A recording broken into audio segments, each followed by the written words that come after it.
Stories are the things you understand with the passage of time. My name is Osadumebi, and every week I will tell you a short story written by a Nigerian writer or author. That's the long and short of it.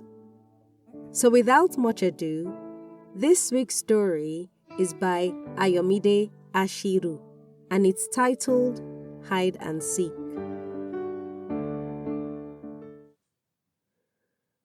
We descended the hilly part of the road slowly, singing one of our favorite school songs. It was not always easy passing through this particular route.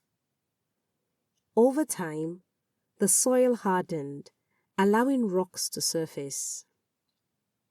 Carefully taking one step after the other, while watching out for the pebbles and stones, Jumoke and I dragged a big bag along, while Bimbo struggled with a heavy bucket filled with various items. We cared less if our parents were coming already or not. We had trodden this path enough times not to miss the way. The only thing we could think of was seeing Grandpa, our favorite person. We leapt for joy the minute we sighted the roof of Grandpa's house. Excitement filled the air. Everybody's face lit up the minute we could hear Grandpa's voice from a bit of a distance. He was busy discussing something with Grandma. It is another Ileya period to spend at Ishenyi. Ẹ̀yin ọkọ mi, ẹ káàbọ̀, Grandma said as we knelt down, her face showing how happy she was to see us. We rushed to where Grandpa was sitting, embraced him and held on tightly to his agbada. Nobody was willing to let go. Where are your parents? We left them where they parked the car, we said in unison. Oya, come. Let's go inside. I have a gift for all of you. We failed woefully at hiding our excitement. Our grandfather was the best in the world. The rest of the evening was spent listening to Grandpa's folk tales. Owo Odun Ada! It was Ileya Day already, and the custom was to ask every and anybody for monetary gifts. It was our right to be given money that day, the following day, and every day until the festivities ended. It was Boda Lati we saw again and decided to query. This time, we would not let him go. Boda Lati was one of those relations whose family ties with us was inexplicable. We knew his father was somehow related to Grandpa, but nobody knew the relationship between them. We were told Boda Lati was our cousin. He lived in the mud house directly beside our grandpa's with his family. It was an agbole where houses were clustered and ventilation was almost a problem. The year was 2008, and we hoped we would get a token from him this time around. I will be back. Just give me a minute, he replied. As the youngest among our cousins, we had run all errands ranging from helping with carrying firewood to fetching water for the Olobinrin Ile cooking. We knew lunch would be ready soon. Sitting in the veranda and waiting for Boda Lati was the perfect idea. From the veranda, we could see everything going on, and most importantly, we would be able to monitor Boda Lati's movement. We fantasized about the amount he would give us. Little did we know he had gone into hiding. We grew weary of waiting, yet we did not want to believe our hopes had been dashed. Food is ready!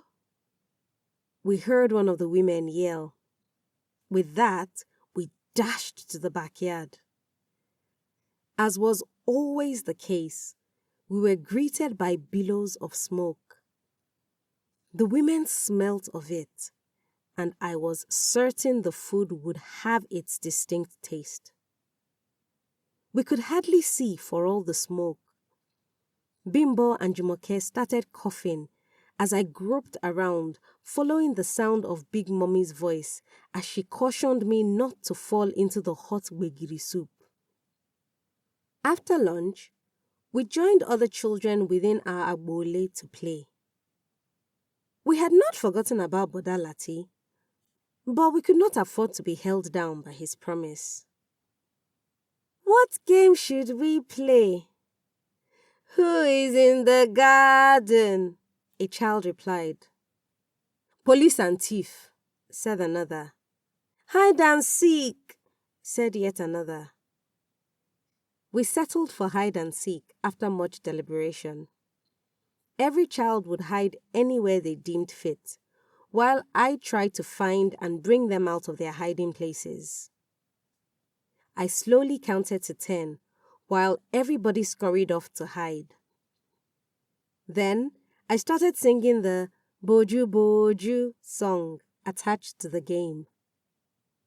It was easy to fish out Yinka. I proceeded to Boda Lati's house in search of Kudi and Ramota. I ran into the passage. It was darker than I expected, and I collided with someone. "Yeah," he said. "Boda Lati?" "Yes," he replied, grumbling. "Owo ọdún ada." I could barely see him, but I knew he was close by. "Jumoke, Bimbo, come outside. I have seen Boda Lati." I screamed at the top of my voice. Just when I thought we would have more money added to our pockets, a door slammed so hard somewhere along the passage. Boda Lati had taken cover before the girls arrived. Years have gone by, and we have evolved into striving adults. When I see my little cousins clinging to us to get their Owo Odun, I understand Boda Lati's plight. He had no money to spare, just like we now lacked it as adults. However, it was shameful to tell children you had no money. So, last year, when Amina came and expected to be dashed a wad of notes, I made Boda Lati my role model. I hid in a room under the guise of going to get money. She was as naive as we were when we were children. Thankfully, we no longer stayed at the Agbole. Ileya was celebrated in our duplex. How could I start explaining to a 6-year-old that I had no money? Especially when Sapademic ruled the day. Islamiyat Ayomide Asiru is an avid reader and a short story writer. She has a degree in English language from Obafemi Awolowo University. She is enthralled by the transformative power of writing and is dedicated to portraying the dynamism of life and giving an insight into the evolving human condition in her work. Her work explores themes of morality and confronts popular conceptions of reality. You can read more of her work on Medium at Ayomide Asiru 4 and connect with her on Twitter at Ayomide Asiru. Details and links will be in the episode description. If you've got a story you would like to be featured on this podcast, or a published book you want to make into an audiobook, send me a message at Osadumebi on either Facebook, Instagram, LinkedIn, or Twitter. I look forward to collaborating with you. And if you've enjoyed this week's episode, tell a friend that stories are a good escape for a few minutes each week.